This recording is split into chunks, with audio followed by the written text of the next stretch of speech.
Welcome to the Free Will Show, a podcast that provides a beginner-friendly introduction to free will while also exploring cutting-edge developments on the topic.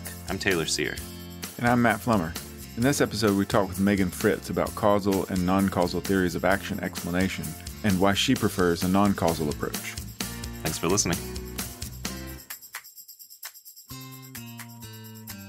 I'm happy to introduce Megan Fritts, Assistant Professor of Philosophy at the University of Arkansas, Little Rock.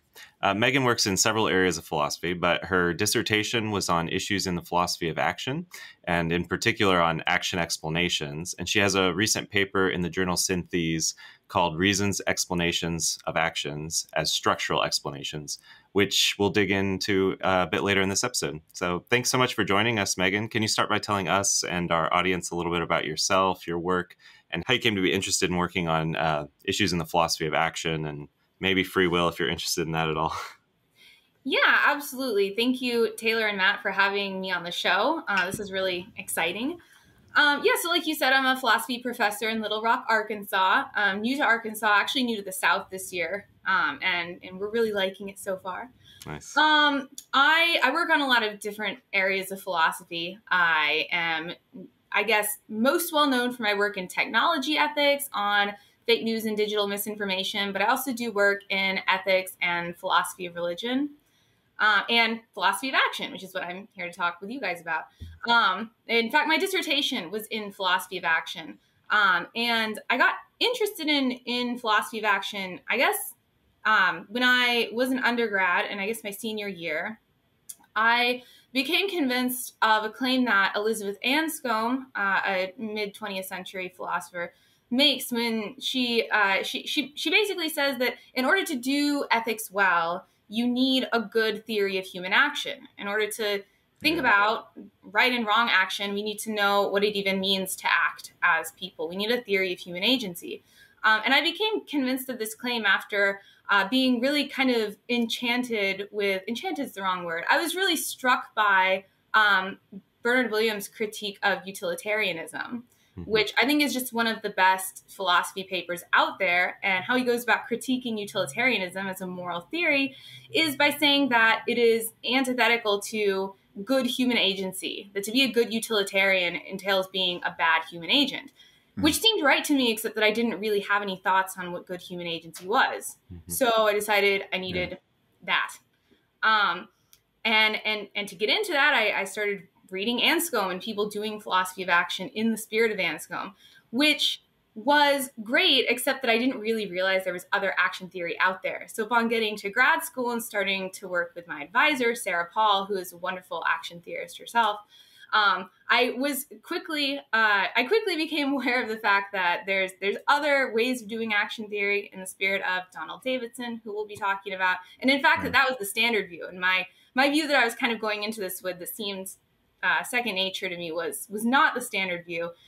So I had a lot to learn, a lot of literature to catch up on. So that's what I spent my time in grad school doing. Nice. Yeah, very cool. Today, we're going to be talking about issues in action theory that are often discussed separately from debates about free will. Could you explain what the debate about action explanation is about and briefly sketch the causal and non-causal views? Yeah, sure. So there's this debate in action theory. So normally we think of action theories thinking about what action is. There's other kind of debate. This is sort of, they all tie in together, which is when we explain what we're doing, we tell people what we're doing and why we're doing it, what kind of explanation are we offering? So this debate about action explanation is related to the debate about action ontology, because there's a line of argumentation from saying, well, the kind of explanation being offered gives us a clue into the nature of human agency. So the standard theory of action explanation, let's just start with an example of an action explanation. Someone says, what are you doing? I say, I'm going to the store. And they ask why, and I say, well, I'm making a cake, and I need eggs. I know they sell eggs at the store, so I'm going to the store. I've just explained what I'm doing. I've given you an explanation for my action. So the standard theory of how action explanations explain our actions is that they, part of what they're doing is that they're citing the causes of our actions. When I say I'm going to the store because I want eggs, I'm citing, according to the causal theorist, a couple different things. I'm citing a motivating mental state, my desire for eggs. I'm citing a representing mental state, which is the idea that there are eggs at the store. They're probably $20, but they're at the store. And these two mental states come together to cause what I do, go to the store. So for the causal theorist, that's an important part of action explanation. It's not the only sense in which action explanations explain. They also have to cite reasons that cause, but also rationalize what I'm doing. So mental states that merely cause what I'm doing, but don't rationalize it, the causal theorist is going to say that doesn't actually count. That's not an action explanation. So they have to rationalize what I'm doing, but also cite causes of my action.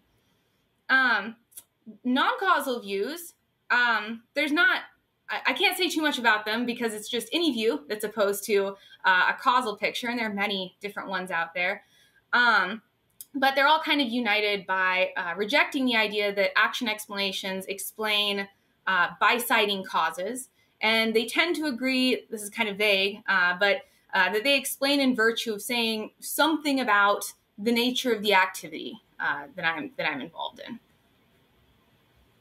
That's helpful. Thanks. Yeah. So as you kind of alluded to, you side with the non-causalists, and we'll ask you more about the details of your own view in just a minute. But as you also noted, the causal view is more common among philosophers of action, and that's partly thanks to Donald Davidson, as you also mentioned. Davidson raises a famous challenge for the non-causalist. Could you maybe start by explaining Davidson's challenge? Yeah, so Donald Davidson was a huge name in philosophy, mid to late 20th century, primarily philosopher of mind. He worked on issues in philosophy of action too, and he has this really canonical paper called Actions, Reasons, Causes in 1963, where he gives this argument that action explanations have to be causal explanations. So the argument, roughly speaking, we can kind of understand the argument as going like this. For any agent acting for reasons, that agent may have reasons for her action that she doesn't act on. So there may be things that rationalize what I'm doing, but it's not why I'm doing them. So there may be other facts that would rationalize me going to the store. Maybe I also need other things besides eggs, or maybe I promised a friend I'd meet her at the store, but I forgot. Reasons for me to go to the store that would rationalize my actions that are true of me, but I'm not acting for those reasons. Because of this, because there exists that possibility, he thinks an explanation of an action requires more than rationalization to connect an agent's reasons to her actions. It has to be more than just rationalization, because there could be lots of different things that rationalize what I'm doing, but I'm only acting for one set of them. He thinks a causal explanation, or a causal connection rather, is the best candidate, and actually he thinks really the only candidate for that something more required of reasons explanations that will connect my reasons for acting to my action. So he thinks, therefore, it has to be the case that action explanations are causal explanations, unless there is some other way of connecting the reasons for which I acted to my action. Basically, he's saying, give me something better, otherwise causes are looking pretty good. Yeah, that's helpful. In your synthese paper that Taylor mentioned earlier, you aim to show how a non-causal account of action can provide explanations that are truth-apt and genuinely explanatory. So could you describe your account? Yeah, absolutely. So a lot of times it's assumed that causal explanations are really the only kinds of explanations. In fact, there are some philosophers who think all explanations are causal explanations. But there's been a lot more attention paid recently in the literature to kinds of explanations that aren't causal in nature. And one of those categories is called structural explanation. So structural explanation, the philosopher named McMullen kind of gives us a helpful understanding of what that is. He says, when the properties or behavior of a complex entity are explained by alluding to the structure of that entity, the resultant explanation may be called a structural one. So structure in the sense of structural explanations, they can be concrete structures or they can be abstract structures. So some examples of structures that are used to offer structural explanations can be Euler's 1736 mathematical explanation for why it's impossible to cross all 7 bridges of Königsberg in a single go. It's a mathematical explanation, but it's structural explanation. So structural explanations might be thought of as containing mathematical explanations within them. So structures can be concrete ones. We can offer structural explanations of things in a concrete structure. Like I can explain why one Pinewood Derby car went further than another one on a track by appealing to the structure of the track or the structure of the Pinewood Derby car, but they can also be abstract. The philosopher Philip Huneman, in a paper from, I think, just 4 years ago, describes a case where we have 2 ice cream vendors who have set up shop on a beach, and both of them have moved toward the middle of the beach. And Huneman asks in his paper, well, what explains the fact that these vendors have positioned themselves where they position themselves? And he says that the answer lies in the relation between these 2 vendors and the distribution of all of the potential customers on the beach. So what explains the position of the vendors, Huneman says, what explains the fact that they're found next to each other at this location, is that it maximizes the share of customers for each of them. So kind of Nash equilibrium explanation of the position of these ice cream vendors. So structural explanations are, when they're appropriate, sometimes considered superior to causal explanations because they're modally robust. So for instance, going back to the example of the Pinewood Derby car, a causal explanation might be able to tell you why the Pinewood Derby car ended up in a particular spot at the end of the track, but a structural explanation may be able to tell you why it would have ended up there despite certain changes in acceleration or friction. So in my paper, my view is that I think action explanations are structural explanations. And what I argue is that the relevant structure in this case is the practical syllogism. So I'll say a little bit about what I mean when I'm talking about the practical syllogism. So for the practical syllogism is something that it first kind of comes up in Aristotle, and it's sort of the syllogistic form of practical reasoning. Aristotle is trying to show us the logic of practical reasoning, and he gives us some kind of funny examples of what he means. And his examples are something like, sweet foods are to be eaten, this food is sweet, so I should eat this food. And that's not exactly one of Aristotle's. I think his involves like wet food. I don't really know. But that's similar to an example Aristotle uses. You can kind of see the reasoning there, reasoning to what to do. The complication is that Aristotle says that the conclusion of the practical syllogism is an action. So different people have interpreted this different ways. Some people say, oh, what he means is it's a proposition about an action. But Aristotle's pretty explicit that this is what distinguishes a practical syllogism from a theoretical syllogism. So we want to make sure that there's something that distinguishes a practical syllogism from any other syllogism, any other argument that we might give for something. So some people have taken him literally. The conclusion of the practical syllogism is an action. And further, people have argued that if that's true, then the syllogism really only works as a syllogism if the premise, the reason for the action is also an action. Otherwise, the syllogism's it's not gonna work. It's not gonna follow. So Eric Weiland, in multiple works of his, both a paper and a book, has argued for a view of action theory, a view of the practical syllogism he calls naive action theory, where the first premise of the practical syllogism and the conclusion are both actions. And so I will give you an example. So we can go back to our other example of sweet foods are to be eaten. This food is sweet. Therefore, I should eat the food. On a naive, what he calls a naive understanding of the practical syllogism, we might understand the syllogism differently. It might be premise one, some action. I'm engaged in the activity of consuming sweets. I'm looking for sweets to eat. Premise two is going to be a fact about the environment, or a fact about my situation. Namely, this food right here is sweet. So the conclusion is then that I eat the food. Mm-hmm. Keeping Aristotle's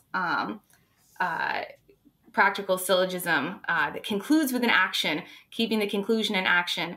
But for Weiland, the first premise also has to be an action. So on this naive view of the practical syllogism, premise one is partially constitutive of the conclusion. My activity of looking for sweet things to eat partially constitutes my activity of ultimately consuming this sweet thing. It's what makes it make sense, because ultimately it's part of the same larger overarching action. Right. So my view is that action explanations, when they cite our reasons for acting, are ultimately citing other activities that we are involved in that make the action in question make sense, that partially constitute, in fact, the action in question.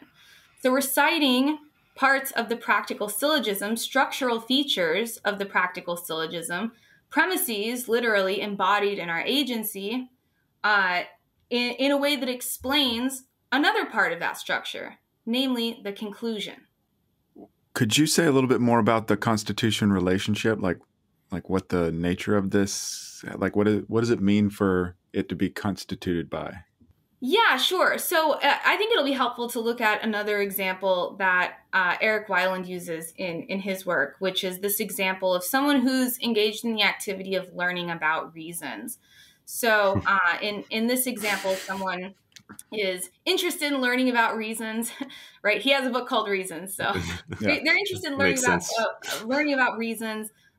They see this book on the table called Reasons by Eric Weiland, and realize that it's about reasons. And so they pick up the book and start reading. So the activity of learning about reasons, or the picking up the book and reading it, partially constitutes this other activity they were already involved in, the activity of learning about reasons. It's a constitutive aspect of this activity that they've already been involved in. So the activity that they're already involved in, learning about reasons, justifies, rationalizes this further thing, picking up Eric's book and giving it a read, which everyone should do, by the way. It's a great book. So the idea is that in the truly practical syllogism, the naive practical syllogism, that's how the first premise is going to lead to the conclusion. The first premise, which is an action, leads to the conclusion, the action, by showing the constitutive relation between the activity the agent was involved in and this concluding action, which partially constitutes the involvement in the larger activity. Mm-hmm. Yeah. That's really cool. Very cool. I mean, I guess I'm a causalist, so I don't know if I want to buy into all this, but I do think it's a really cool way of explaining action, and it sounds right, at least in the examples that we've been talking about. Mm-hmm.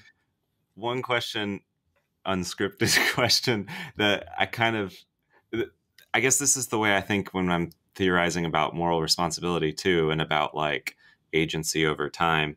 One question that occurs to me is like, okay, if to explain my going to the store now, I have to like make sense of it in terms of some already existing activity.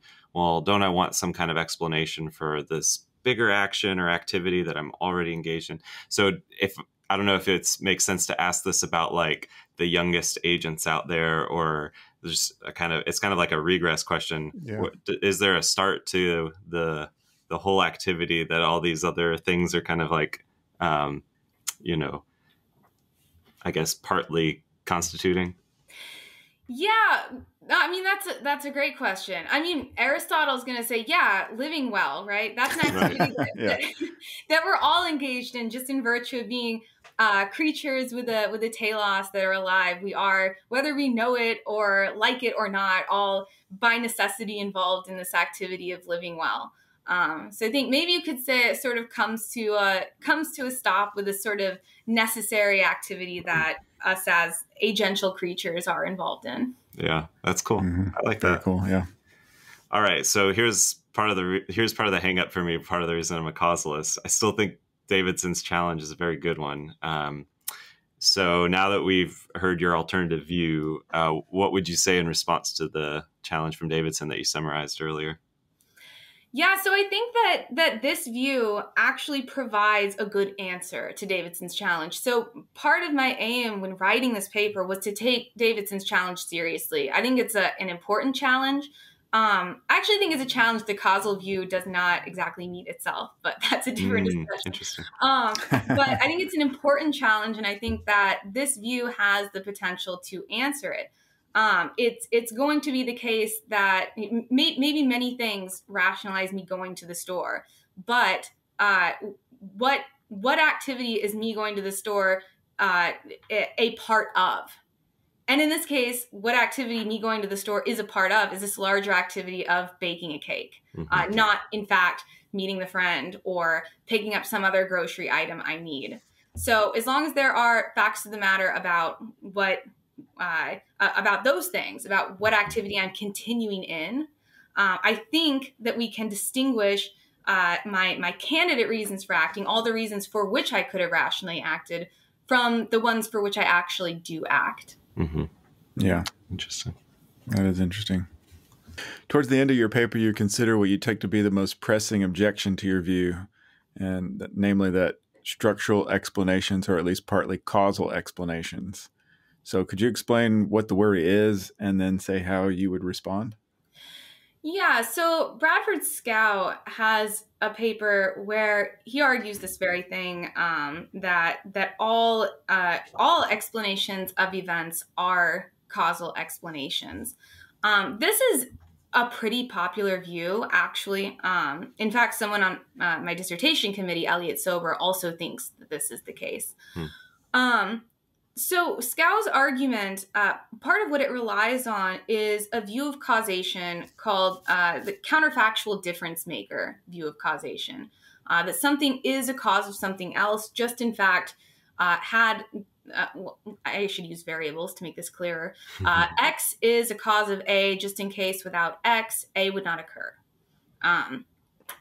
So that's a view of causation called a counterfactual difference maker. We see this counterfactual world where we don't have a proposed causal feature would the consequent result, and if not, then it's a counterfactual difference maker, so it counts as a cause on this view. So this is a really popular view of causation. It's a view a lot of people have, but the problem is that I think, at least what I argue in my paper, Davidson's challenge still stands if we have the causal theory with the counterfactual difference maker view of causation. That's because we can imagine a candidate with many candidate reasons for, say, going to the store. And it might be the case that on any number of them, even all of them, if those reasons weren't in place, the agent wouldn't go to the store. But it might also be the case that she only went to the store for one of those reasons. Mm-hmm. So if this is true, we still have the problem of not being able to separate candidate reasons that are counterfactual difference makers from the actual reasons for which the agent acted. Mm-hmm. So what I argue is that the causal theory, in order to actually answer Davidson's challenge, can't rely on the counterfactual difference maker's view of causation. It needs the productive view of causation, that causes are those things that produce their effects. Yeah. And that if this is the case, then it's clear that Scow's conclusion can't follow. Not all explanations are causal in the productive sense. Mm-hmm. That's awesome. Thanks so much for joining us, Megan. Where can listeners go to follow what you're working on? So I am on a site called philpeople.org under Megan Fritts, and all of my papers are there. I also have a website that you can go and you can see all of my academic work, as well as the work I do in public philosophy and the appearances that I've made on YouTube channels and podcasts like this one. Nice. Cool. Oh, and you write for Prindle Post, right? That's linked on your website. Is that I right? did last year. Okay. Yeah, I and used to read some of those. Sorry, this year you're what? This year I'm writing some stuff for the Point magazine. Okay, very cool. Very cool. Yeah, we'll link that stuff. Definitely. Well, thanks again, Megan. Thank you, guys. This was fun. In our next episode, we'll talk with Per Milam, a researcher at the University of Gothenburg in Sweden.